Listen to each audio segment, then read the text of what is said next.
Welcome to the Builder Straight Talk podcast with your host, Michael Crisa.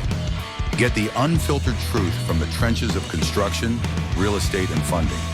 This episode is made possible by our sponsor, Sound Capital, funding built for builders. Well, hey there, Michael Vitali, all the way from Florida. Are you in Miami? I forgot to ask what part of Florida that you're in. Tampa Bay. Tampa Bay. Okay, well, it's snowing here in Ontario, Canada. Hopefully I'm allowed to say Canada. You're not going to put a tariff on my microphone or anything. Crazy stuff, man. Before we get started, how about we do a little bit of an introduction? So tell our builder listeners, you're in Tampa, just some of the rough stuff. Basically, how many homes on average do you build a year, what the price point would be, and are you a spec versus custom? Just give them a little bit about that backstory of what you do as a builder. Well, we build in scattered lots. We just started a couple of years ago, but mainly we build in master plan communities. We either develop our own community or we buy lots from developers, and we build, depends how many lots we buy, 50, 60, 100 lots or more per community, and we just build on the street, which is easier when you think about overhead. Then I have a construction manager dedicated to that subdivision that he jump from one house to another and he manage all of them on the same half-mile radius, let's call it this way. And then we do scattered lots in the community up in Weeki Wachee, Florida, but mainly master plan community. And we build between 50, 60 to 100, 120 houses per year. Depends the year and the market, of course. During COVID, we delivered 120 houses at that time. But, after that, with the interest rate going up, the market slowed down because I'm in a bracket, let's call it this way, where we are semi-custom builder. We are in subdivision like truck home builders, but we do semi-customize our floor plans for our customers where they can come and build a house with us and flexible on the floor plan where if they need to change anything inside the house as far as non-structural change, we allow them minimal change and we allow them to pick their own colors and their own tiles and they can personalize their home. Yeah. So we'll come back to that because I want to unpack that more about the freedom that you give them. It's almost like creating the illusion that it's a customizable home. On average, your price point would be roughly what if you were to set a range? We'll go from $500,000 up, and we have houses that go up to $1.2 million, and we're opening a water division, and those type of houses that will start from 2.5 and up. It depends how customers want to finish their houses. Excellent. Okay, so let's do a little bit about the backstory of Michael. Because that accent, I'm listening, it's not a Scottish accent. I'm going to take a guess here and say there's an Italian tint to it. So I know once upon a time you were living in Italy, the life of a playboy. From there, you became a soldier, then came back to Italy as a policeman, ultimately ended up in Florida of all places. So let's go back. Tell us a little bit about your history and how you ended up on American soil and became a builder. Well, as you mentioned, I'm a former Army a guy.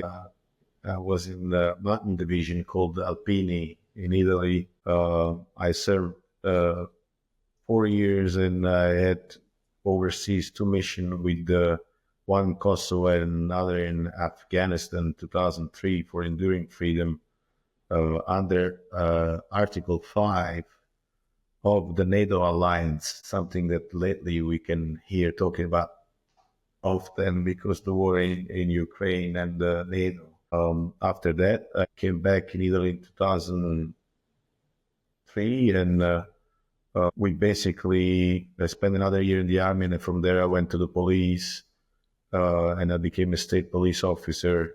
I served 5 years while I was basically all over Italy, but my base was Florence, Italy, 2006.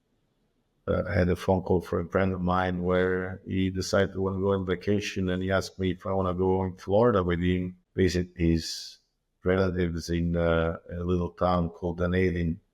And from there we came in 2006, and it was a blast. It was beautiful. Went back to Italy, came back here in 2008, and I basically met my wife. And in 2009, I changed the whole lifestyle, and I decided to come here. Well, most people, when they go to Florida, they come back with a T-shirt, but you're trying to bring back a wife. So that's, I'd like to know how you got that one through customs, but okay, keep going.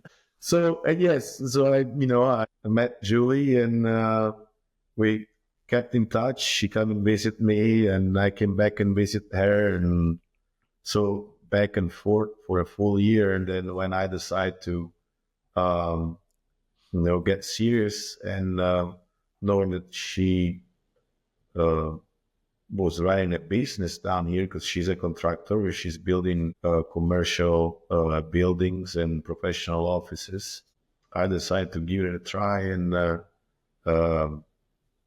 move from Italy to America, and spend some time with her, to the point where we realized that it was more serious than we thought, and we got married, and everything, start from there. That's my American adventure, and I'm glad that I went that way. Kind of like an American fairy tale, just waiting for Disney to get the movie rights, I guess, right? So you hook up with Julie, you come here, and I'm not going to say you didn't have any skills, but no skills related to building per se, because you had military service, police service, so a completely different line of work. Yes. What was it that triggered that part in your brain that says, haha, I think today I want to be a builder, and turning out to be a successful one? So it was a good choice. But what was it that kind of, how do you say, sparked the fire in the first place to take it from curiosity to actually applying it? Like, what was that magic moment? So it basically was, I stayed with Julie doing her job, what she was doing out here.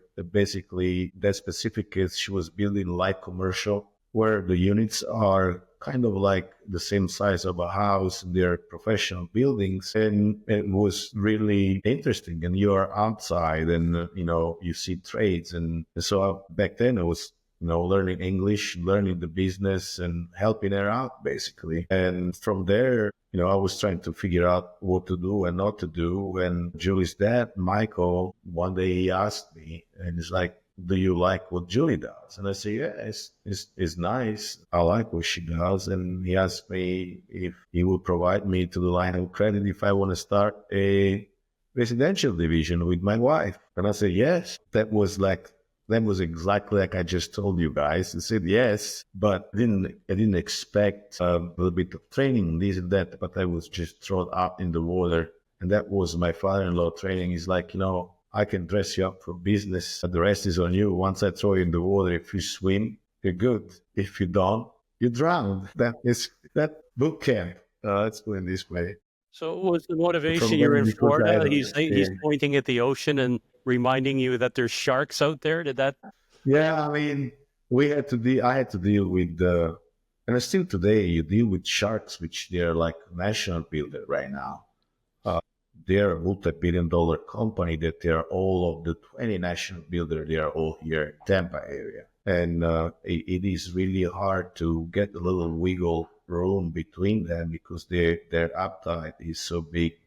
Their machine is huge, that basically they blow off the water all the local builder that you've been seeing over the years in this area, which they're only now, some of them, they're only custom builder, where they build a custom home here and there. Some are really successful, but in master plan community, there are not many that they are left. And, I did experience, because we had some community that we developed ourselves, and it's nice to do that, but you're constantly fighting for a little spot in master plan community. I want to go back to the funding bit there. That, to me, that speaks volumes about your character, that the father-in-law sizes you up and says, look, I'm going to fund you initially to get going. So he must have had an enormous amount of trust and faith in you. How did that make you feel? That's he's flattering, and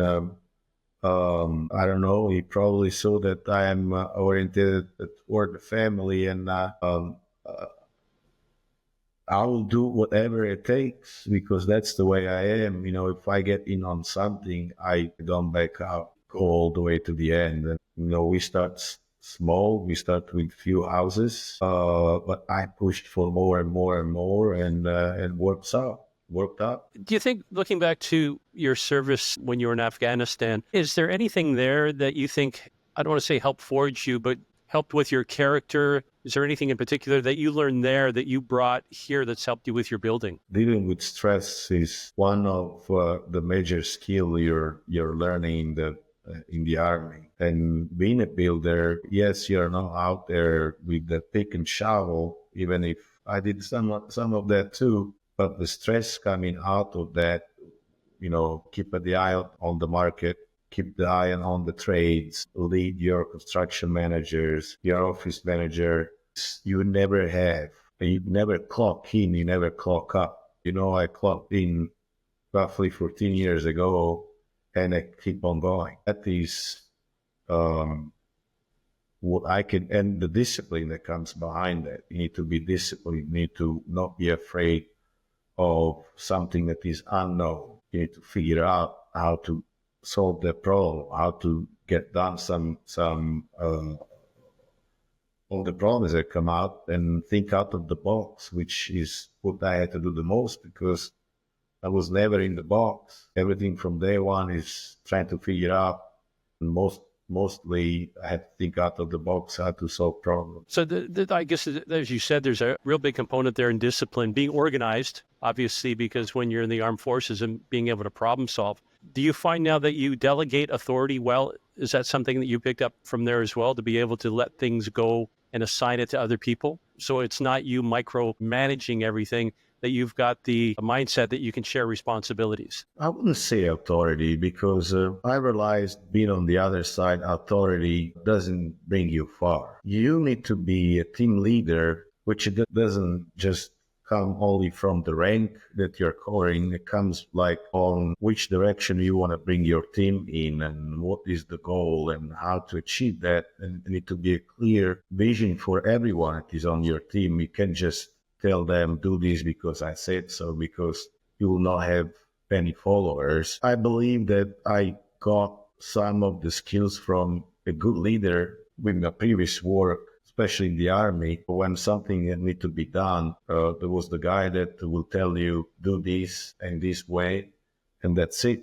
And when the tasks were impossible, you felt, oh, that is not going to work. But then when you have the guy that come in the field with you and get dirty with you and do it, and shows you, I'll still remember today. So that's what I try to follow as an example. And for me, to the people that work with me, I say always work with me, not work for me. We are all a team trying to please the customers at the end of the day. I guess authority would have been the wrong word on my part. I think I'm digging more towards that you've got the confidence and the ability to designate, again, going back to problem solving, and smart enough to realize it's not about you being able to solve all the problems. It's that you're the leader of a team. Everybody's contributing, and everybody has their own unique position, if they will, to get the mission accomplished.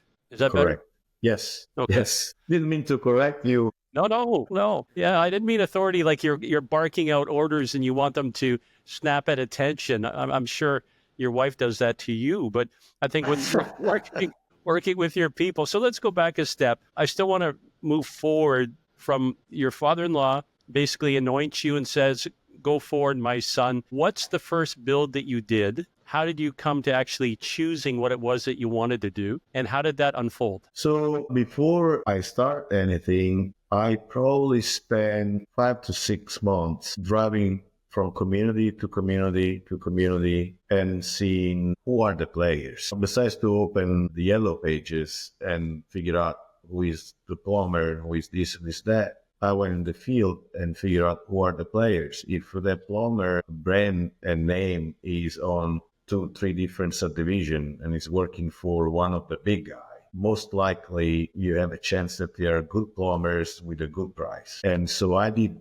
the selection of what is being already selected by the big guys, and I put that list together, because between the list and the team, you still need to weed out a lot of things. But I believe that back in 2012, the market was slow enough where they, this subcontractor also gave me a chance. They were like, who is this guy? I went out there, introduced myself. I promised them paid every 15 days while they were getting paid every 30 to 45 and 60 days. And they give me a chance and see how we can work together.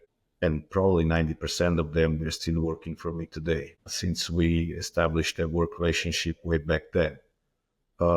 If you want to pick them up now while they're also busy, probably, take a little bit of extra work and make sure that they know you and that you're financial strong. Because that was the first thing they asked me. They want to see if I could pay. They wanted the proof of fund or all stuff like that. And we had to do all that before they, went further in the conversation and start to work for. I think, again, I'm going back to military. It's like you're approaching this like patent. You're studying the play field. You're seeing who the enemy is. You're seeing what they have. You're finding out who your allies are. Right? And before you launch your assault, you've already got a plan in mind. So it seems like it's very well orchestrated and thought out before you press the button and say, okay, we're going to launch an attack. You basically need to study your enemy before anything. You can just go in blind. So how did that build go at the end of it? Was it a house? Was it a subdivision? How many homes were involved in that first build? So back then, my family were purchasing distressed property because, the market tanked back in 2009. There were so many property available where they were purchasing substantial amount of subdivisions that were already completed and the builder default. So they picked up the rest of the lots or the whole community. And that was one of the community where they were selling to back then Standard Pacific. And there were like 50 lots that they put on the side for me to build on, where like any other business, I will buy the lots with an escalator, with the interest, borrow the money with interest and pay the money back.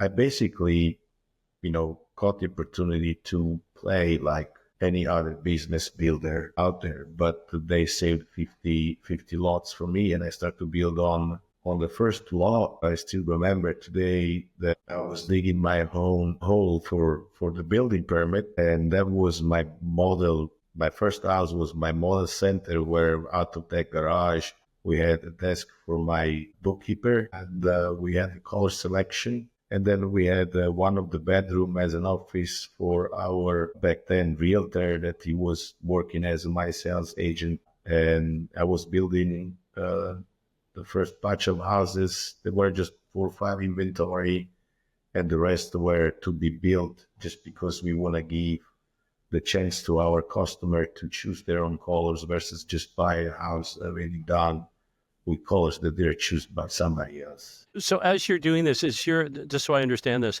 your father-in-law, are they building homes at the same time, or they're doing the development of land? Are you guys competing? You're working together? How does that relationship? No, they did not build home at the time, even if my father-in-law built homes up to the year 2000, but he just stays strictly developer from that time to now. So they were providing lots to builders. So they were like, they used to buy land, develop them and sell to builders. And so they had opportunity to buy distressed property, fix them. Some of them, they were already developed. Some of them, they were going to develop. And those were 50 lots that were already serviced and ready to go. And that's where I start. At what point did you actually launch Vitali Homes, that you kind of went off on your own? So I believe that was 2016, because we were operating with a name called Suntec Properties, because at the beginning, we were trying to buy distressed property and with my wife and either build a house here and there or flip the lots. But then the problem being under Suntec Properties, the name didn't give the impression to the customers where we were home builders. They were more like a management company and stuff like that, or investors. And while I was doing the exercise of construction and learning all the ins and outs of construction, and now I need to figure out, you need to appeal to customers as a builder that you're putting your face on.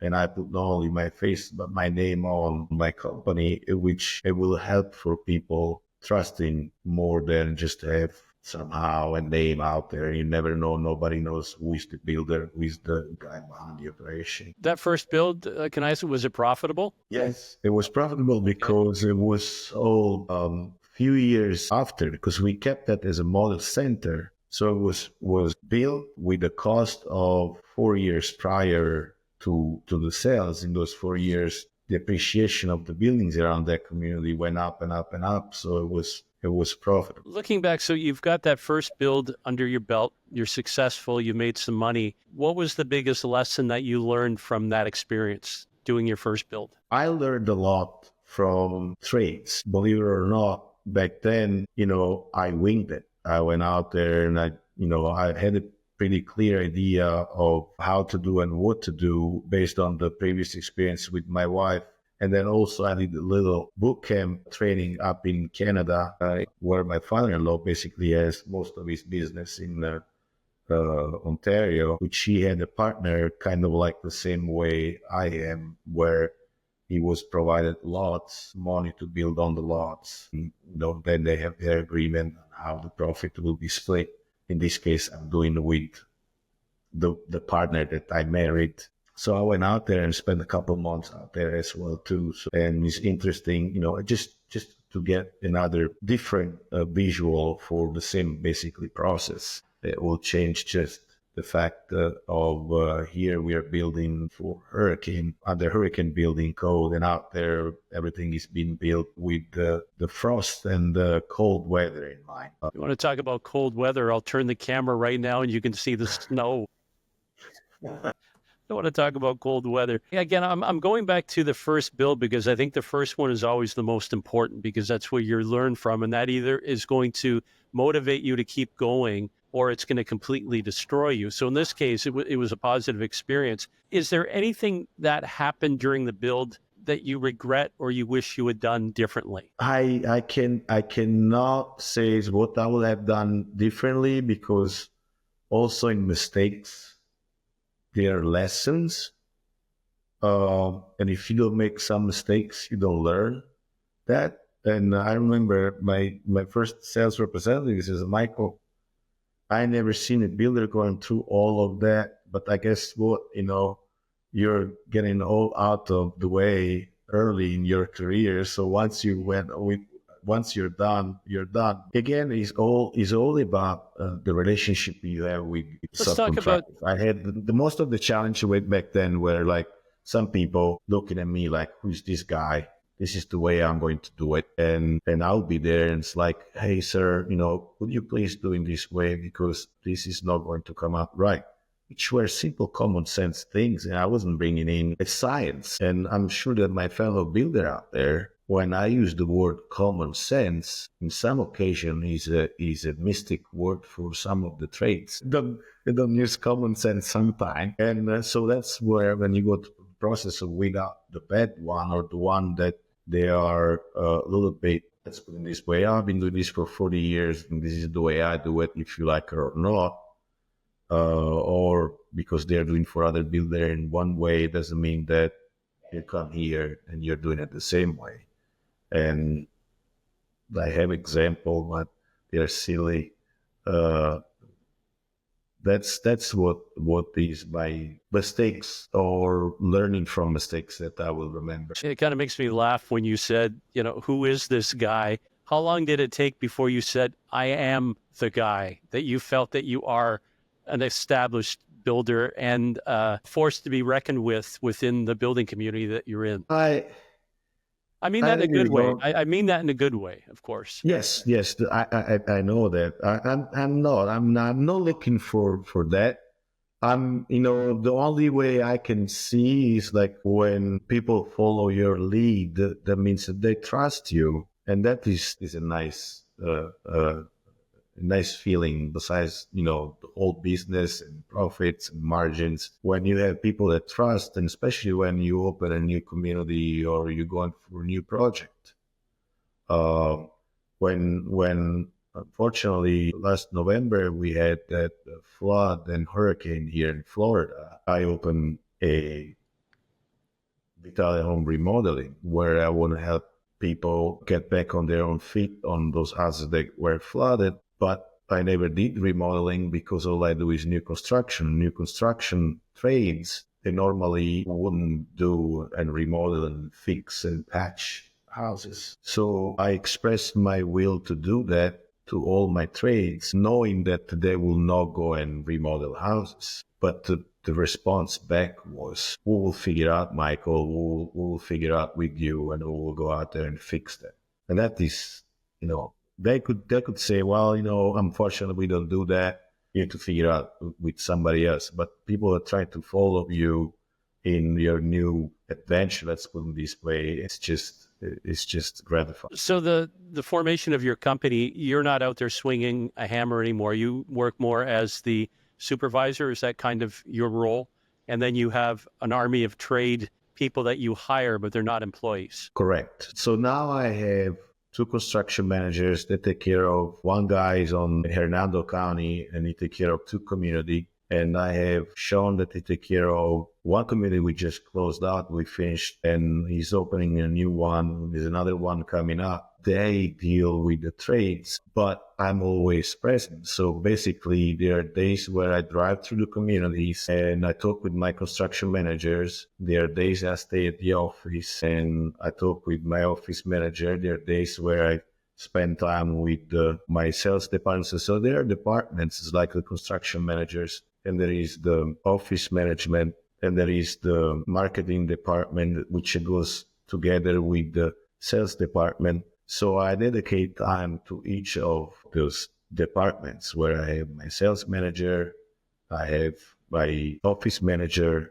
and then I have 2 construction manager. But everybody else, they're all trades. So they're all paid per project, and that's the way we're doing. Do you ever find that it's hard to get reliable trades, getting the trades? And are you noticing the impact of more and more professional guys are retiring and there aren't enough new ones to take their place? Is there a challenge that you're experiencing at all in Florida? Yes, 100%, to the point where it's concerning on some technical aspect of the construction, where we have, for example, we lost a guy. Thank God his son followed his steps, and he's working for a big AC company. They do air conditioning and electric. When we build a new model home or when we build a new floor in 2D, it's nice on the paper, everything looks like it works.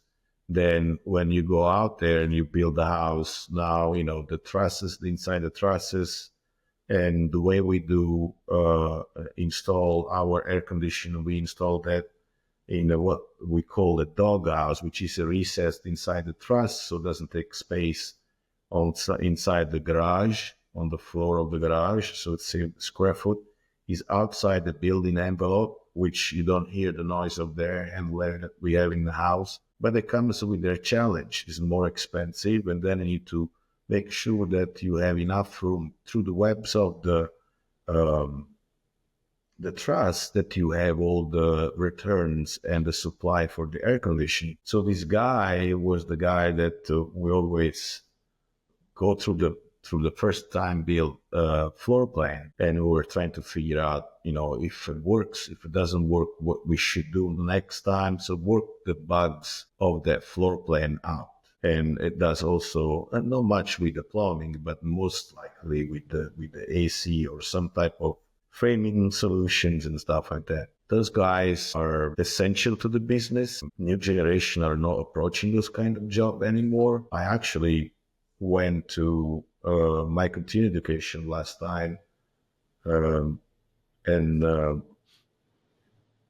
we figured out that the average age of a contractor, which include all the contractors in Florida, is 67-year-old. So that's how the trades are aging. On the other side, we have highly motivated, skilled trades of immigrants, mostly from Mexico and South America. I should thank you to them as well too, because they are hard worker. They're really hard worker people, and they cannot compare to some of the trades that they.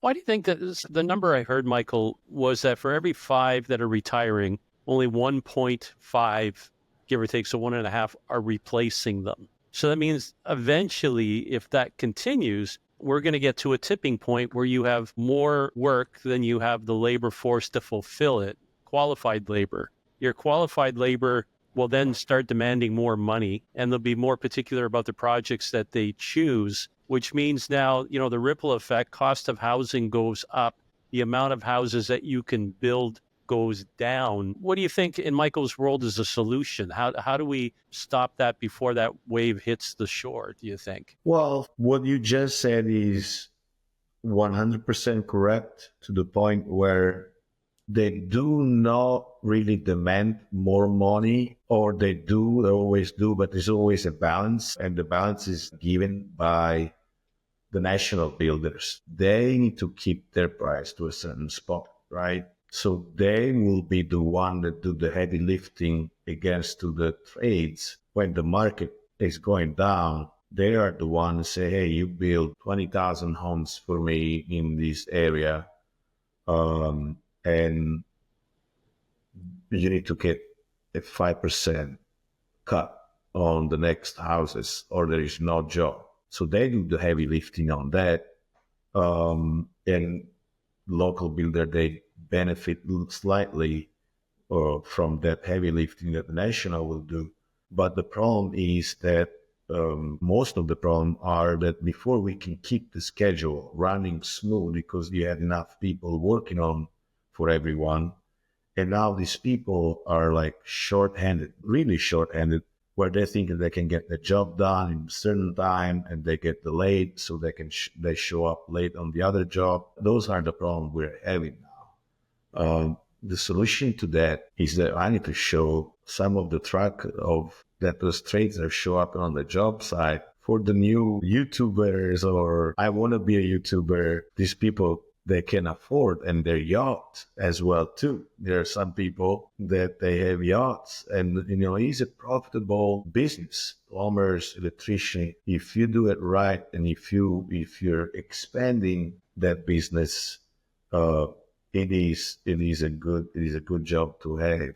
Unfortunately, school is teaching us you study hard, and all for one goal, to go work for somebody and be behind the desk, nice and clean, and the air conditioned, and make a good amount of money. And you end up to have an engineer that, yes, make some money, but there's plumbers out there. They go around with their yacht. Yeah, I think it has to start more in the schools when they're young. Up here, they got rid of shop class, right? So kids aren't even being introduced to the trades. Here's a hammer, a screwdriver, build something. Even something as simple as a birdhouse, but they don't even have the ability, that tactile feel to touch things and work on it. They've taken it out of the school. And to your point about getting a job in a nice air-conditioned office, well, the problem is you're not going to have the trades to build that office in the first place. They'll be working out of the trunk of their cars, right?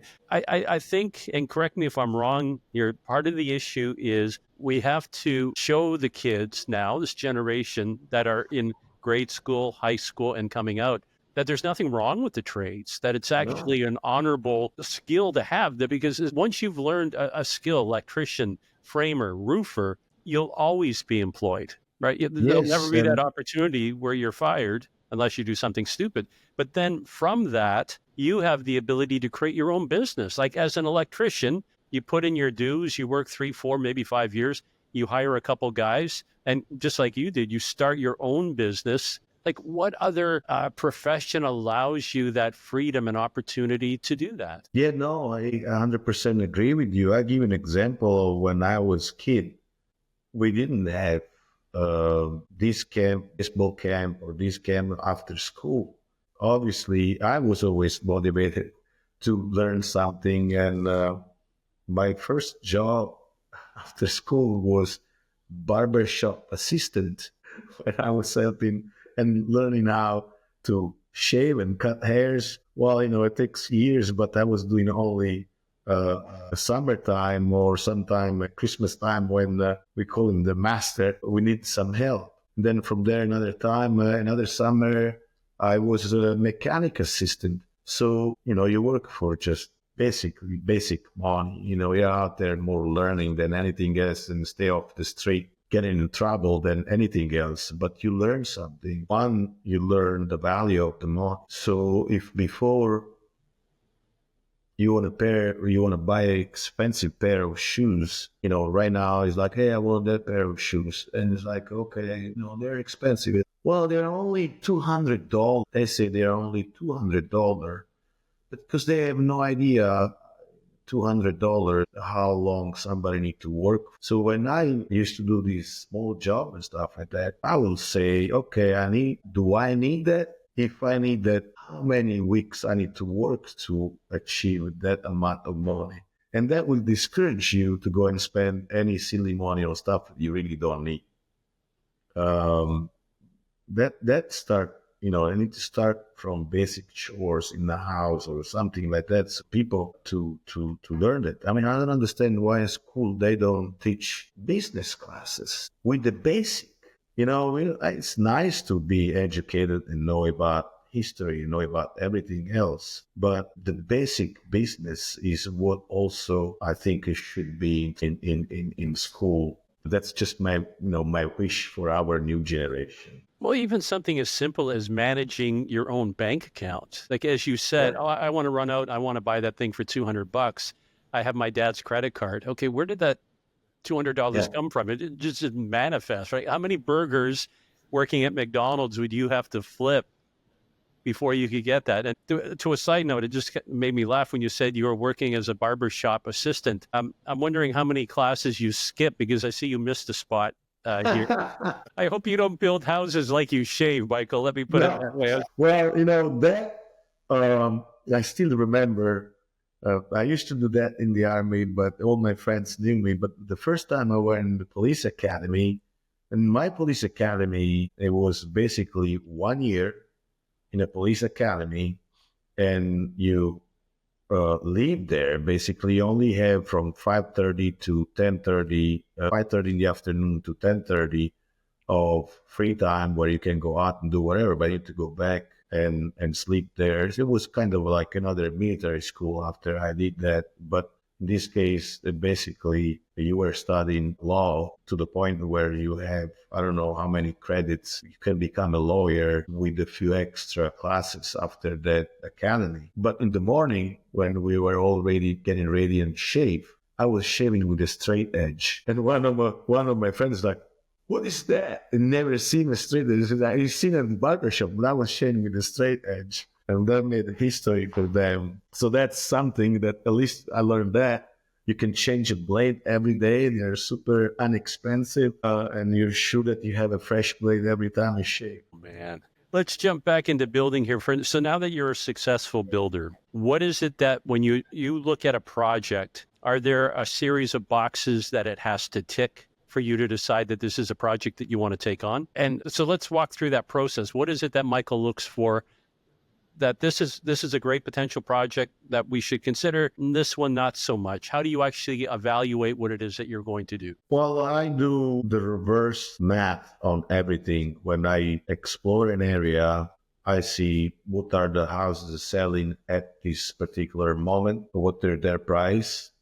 Is the urbanization going toward that area, going away from that area? What I mean is that area already got the top of their housing appreciation, or is potential to get more appreciation because all the new development are coming close by? Then that makes you like, okay, now let's see what are the house prices that they are sold in that area. From there, you figure out your average of the houses based on the condition and everything, and you do the reverse math. You do the reverse math saying, okay, you have basically the final price. You can go a little bit more because those are resale versus new, but then you need to get your cost to build a specific product, and then you need to figure out what the land cost should be, and also all the realtor commission, everything. So if that will give you the profit margin, in is a good way to go. If the profit margin are extremely low, it'll take one mistake to have a wash or a loss on the project. That's basically what we are looking to it. Basically, you need to analyze the area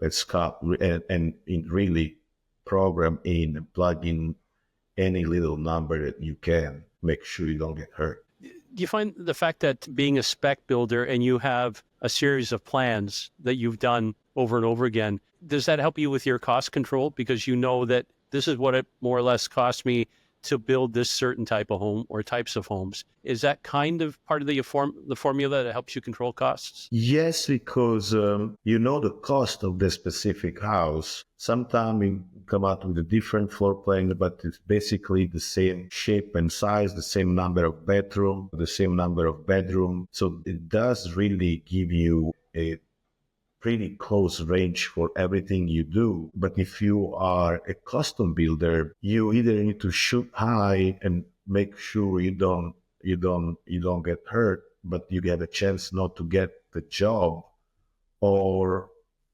every house you want to put a bid on, and you need to do an analysis of how much it's going to cost. You can figure out that before you build the true cost. 100% in is when you build it the first time and working all those bugs out and stuff like that. So definitely the advantage is knowing that, after you build once, what are the true cost of that building versus a little bit of a gray area where you're bidding to build a custom home.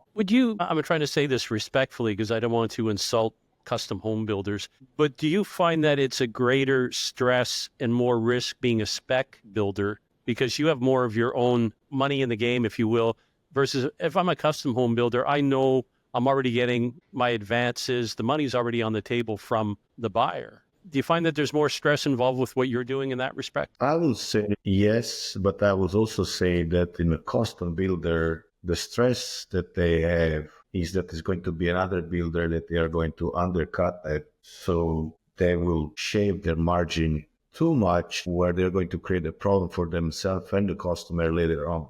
So yes, it's stressful us because you're buying lots in an area where you think you're going to sell a certain product for a certain price, and you plug in the number that you're going to sell these many houses in this much time. So that is all an equation out there that if it doesn't go 100%, you have millions of dollars in land or lots, especially if you buy lots where they are already built and they are CDD on, that do regardless. You need to mow the lots, you need to maintain the lots, you need to pay taxes, you need to pay CDD, you need to carry the interest to own those lots. Versus a custom builder doesn't have that distress on the financial because the lot is already carried by the homeowner. They're getting their draws, but the stress comes when you really want to get that job and you underbid that job, or the margins are so thin, it will take one or two mistakes or a delay. Because this is the other thing. It's like your cabinet company at one point decide that they can no service in 3 weeks anymore, but now they need 6 weeks. Or the window company, like happened during COVID.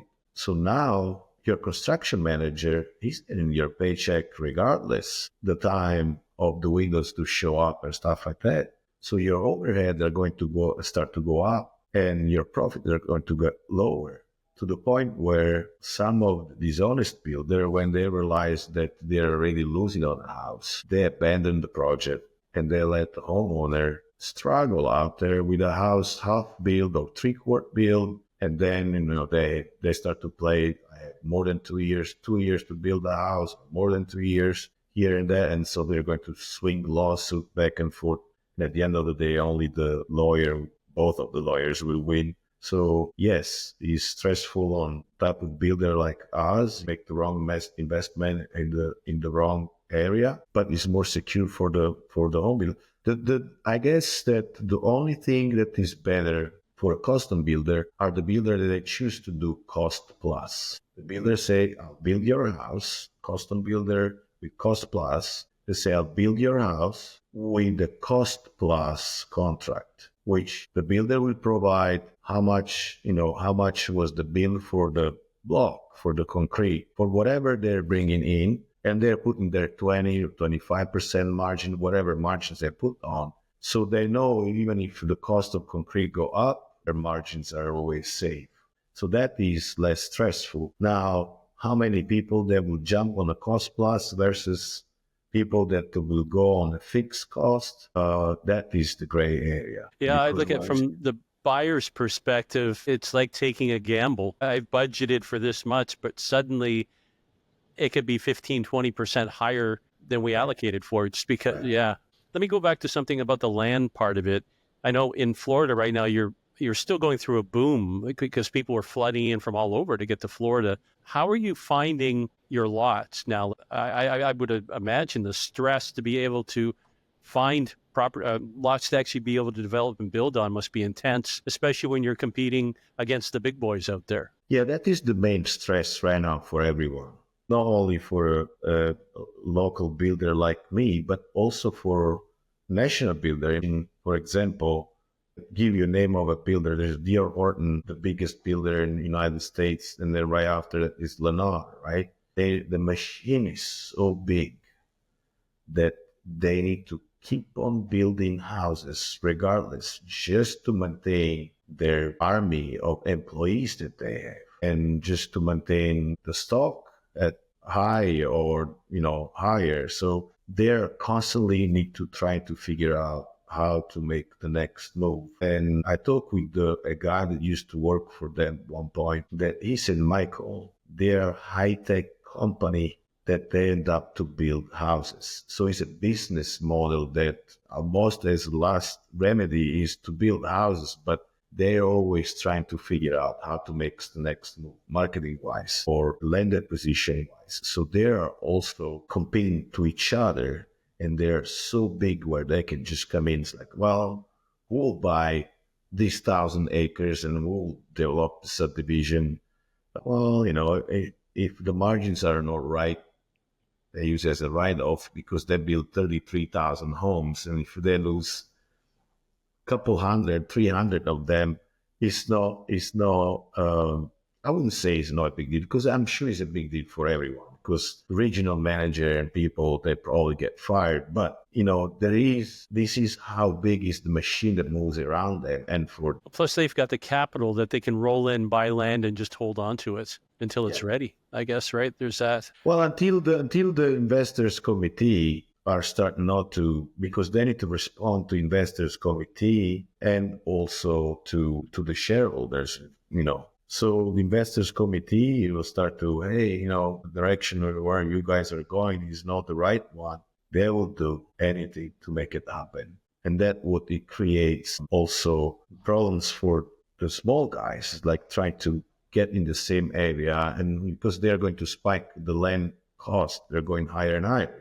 If a farmer see that a big development came nearby, either it's profitable or not, they say, oh, those guys are building all those houses and my land just went up. Internally within your company, are you the guy that goes looking for the business opportunities, or do you have a team that brings you projects for you to review? That's me. What I do is also that. So I'm at the point where you either buy the airplane but don't have the runway, or you buy the runway but don't have the airplane. Which one should I buy first? Both of them are expensive. So if you buy a team and to look for land, you need to figure out that that team is going to bring you a piece of land that will work 3 years after. And hopefully when you're done with a piece of land 3 years, 4 years after, the market is still there or still going that direction. So I'm basically winging it right now. I'm to the point where I do need to hire people to look for land and to be more aggressive,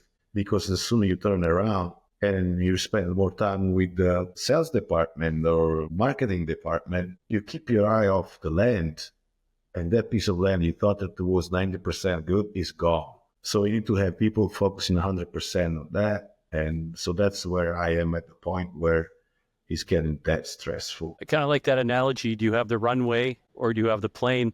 But the way you think, it strikes me as you're the type of guy that would have a helicopter, so you don't need either. One more thing. Let's talk about financing. When you're looking at a project now, are you using your money? Do you have investors? Are you doing traditional? You're going to the bank? How is it that you put together your capital before you proceed onto a project? Well, in the beginning, that I mentioned that my wife provided a line of credit based on what is the business they did in the past and the financial position they are already in. So they were able to open a line of credit for me, which over the years I used that and paid the money back and with interest. Up to today, I'm really conservative. Every project, I just keep on reinvesting in the company. So every money, every dime I make are backing either a new project or a new piece of land. So as right now, everything is paid for.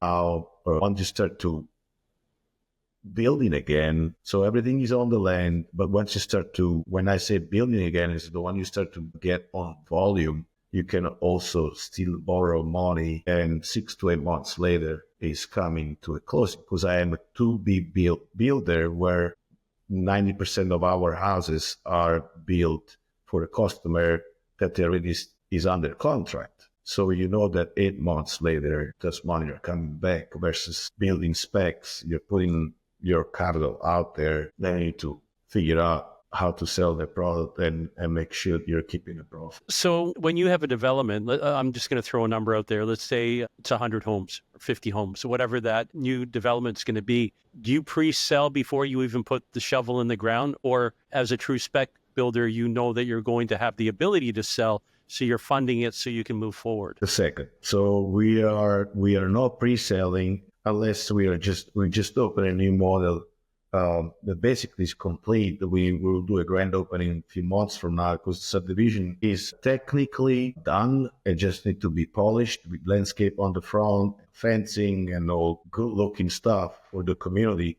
But the lots are developed and everything, but we didn't pre-sell. We don't go and try to sell 2-3 years down the project. I'm going to build a house from you. So I will open the model and we are selling. So all the money are going to be invested before knowing that you have any sale. Based on the risk you're taking and on the study, and hopefully your study for that area worked out right. When your sales process, are you using internal salespeople? Are you relying on local realtors? Or does it vary from project to project? So we are basically operating exactly the same like the big corporation builders. We have a model center, a parking lot, a sales representative dedicated to that specific community. And then I have a sales manager. And for each community, we produce the same thing. Each of my community have their own model center where we show one of the model that will fit in their community, first of all. For example, we have a community called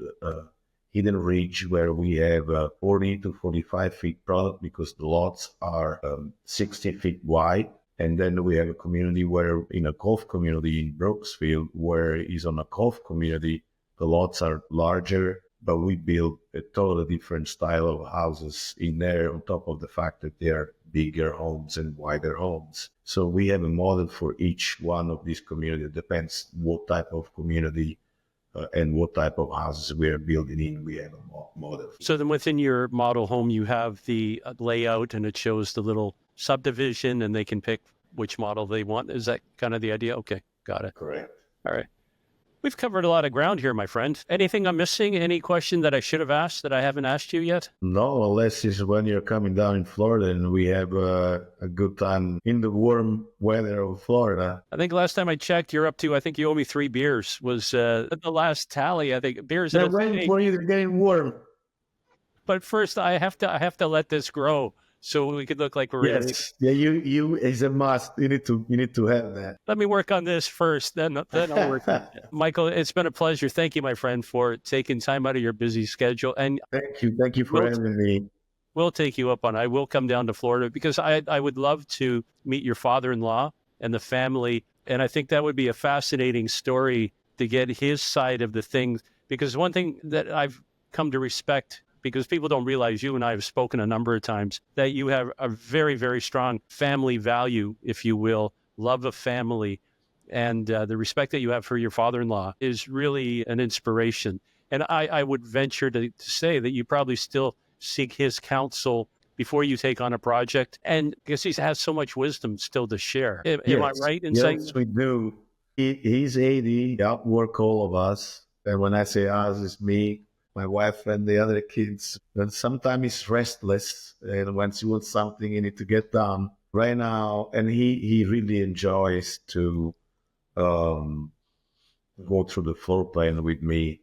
He brings into the account efficiency, the experience, the cost of construction. When he designs something, he think also in that term, like, I need to do it this way because that will cost more or will cost less. And I bring in what the market is looking for. Yes, efficiency. Yes, cost of construction, but definitely this new generation are more toward the grandiosity of your house. Their house is something. It's not just something to go in. You have a roof over your head, and you have a house fresh when it's hot outside and warm when it's cold outside. You want to have your house that is your status. You want to have a beautiful house. You want to have a house where you can entertain people, where you enjoy, and then basically where you make most of your memory. You build a house for somebody. You don't know how that house is going to affect their life. They're raising their kids. They're living their life. They're taking picture in their house, and that is their memory, which I really constantly looking for that, and what the new generation are looking for. And it's a good mix which we bring both on those floor plans, and then that's It's got to be really gratifying that you're leaving a legacy that when you're driving with your children, you can go down a subdivision and you can point out and say, I built that. Oh, yes, it's pretty cool. And it's like, that was my first house. And I think my father-in-law, because he did build, and he still remembers, I built in that community, and my first house. Yeah, that goes beyond any business. I think one is still, I still remember, was one of the first houses I built. I built that house for two of probably the youngest Pasco County persecutors, and they were married, and they start their life together, and they give me the honor to build their house. Nighttime, you see the lights on, there are people in the house, but after a few months, you see that lady pulling the wagon with their newborn in, their kids in. That is supreme as far as satisfaction. That's nice. For what you did. My friend, thank you for your time today. Mike Vitali. Thank you. Have an awesome day. You too. Thanks for listening to Builder Straight Talk. Make sure to like, comment, and share this episode on your favorite social media platform. And don't forget to subscribe to the podcast, available wherever you get your podcast streaming fix. Until next time, keep building smarter. This episode is made possible by our sponsor, Sound Capital, funding built for builders.